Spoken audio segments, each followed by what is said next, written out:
Hello everybody, this is Doc from 4FS Gaming, returning after a much longer absence than I had planned for. To cut a long story short, I work in insurance, and insurance is very busy right now with all of the fires and floods that are happening in the US. But putting that aside, what I really want to talk about in today's video is how absolutely excited I am for Star Wars Squadrons.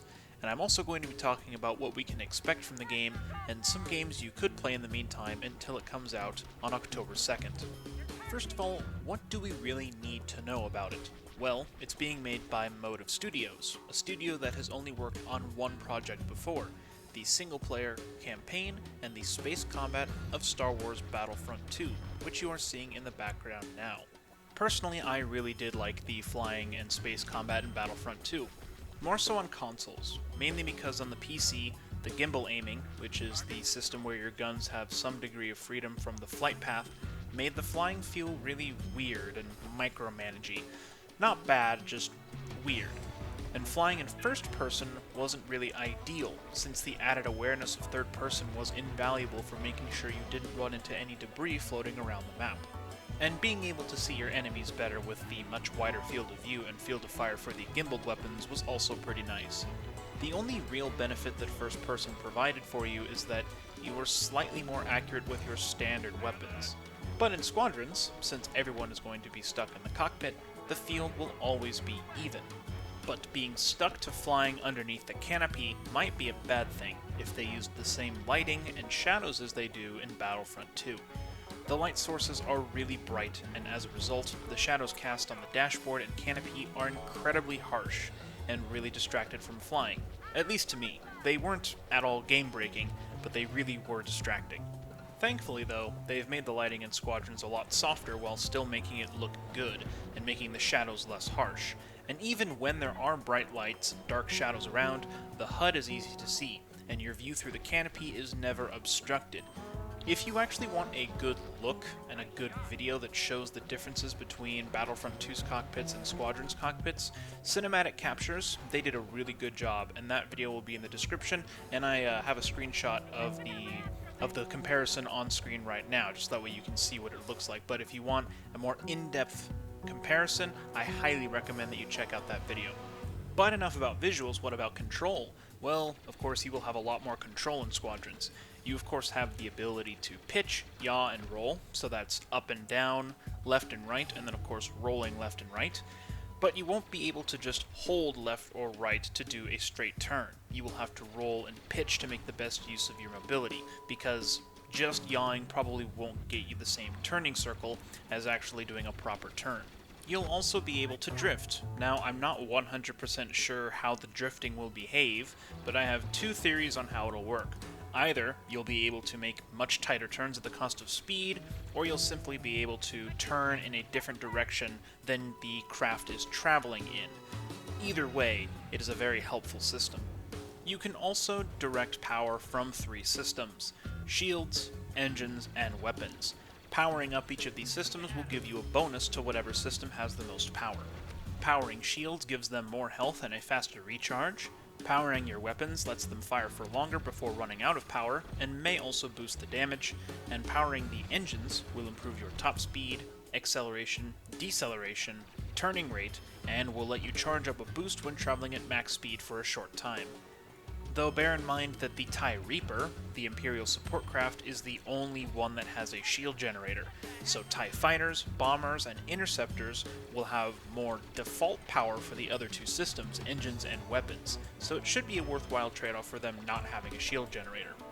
Since I don't have access to the early versions of Squadrons, I didn't have it when it came out like a month ago, I can't actually show you what these systems look like in practice, but there are plenty of good videos out there that do show them. But what I can show you today is two games that have similar mechanics to Squadrons that you can play in the meantime.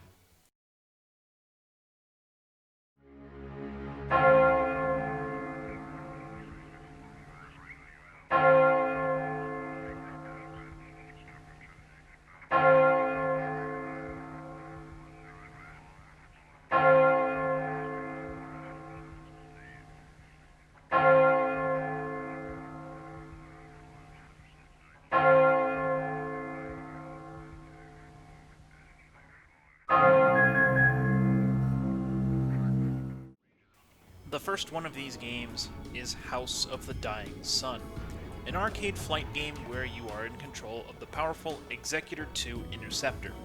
Now, why do I bring this game up in particular?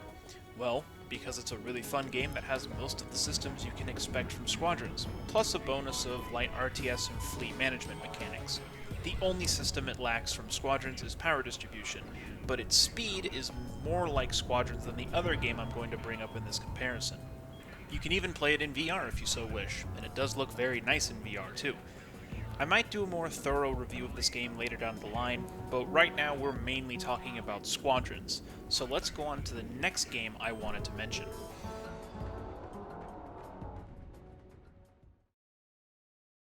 Target destroyed.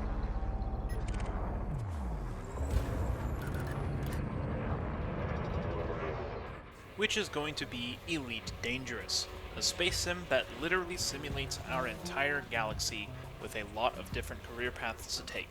Though of course we'll only take a look at the combat for now. It's a slower combat game than both Squadrons and House of the Dying Sun, but it has a lot more mechanics to learn.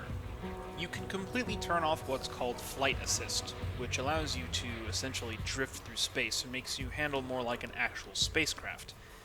This means you actually have to worry about your inertia carrying you off into the distance if you don't counter every action you take, as opposed to flying with Flight Assist on, where you control more like a standard aircraft, just in space. You have intricate power management for your weapons, your engines, and your systems, which for this example are pretty much the shields of the spacecraft. There's also an optimal speed for having the smallest turning circle possible in both Elite and Squadrons, which is around half speed, no matter what the top speed of the craft is. So no matter if you are traveling at 100 meters per second or 700 meters per second, half throttle will always give you the best possible turning circle. Now there are a lot, and I do mean a lot more mechanics that I can get into in Elite Dangerous and House of the Dying Sun, but I think that will do it for this short little video of me simply showing how excited I am for Star Wars Squadrons. And you bet I'm going to be covering it as much as I can once it comes out on October 2nd, going over all of the different strengths and weaknesses for all of the equipment, all 8 of the craft will have access to, and what builds would be useful for all of them.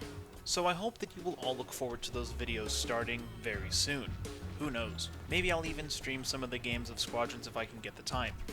In the meantime, Battlefront 2 received its last update a few weeks ago, and there are some corrections I need to make to the classes I covered in some of the videos I made before, and finish the ones I really wanted to cover as well. Until then, I hope you all enjoyed the video, and thanks for watching. Feel free to subscribe, leave a comment about what you're most excited about to see in Squadrons, check out our Twitch channel, Patreon, or whatever else you fancy. But in the meantime, this is Doc from 4FS Gaming, signing off.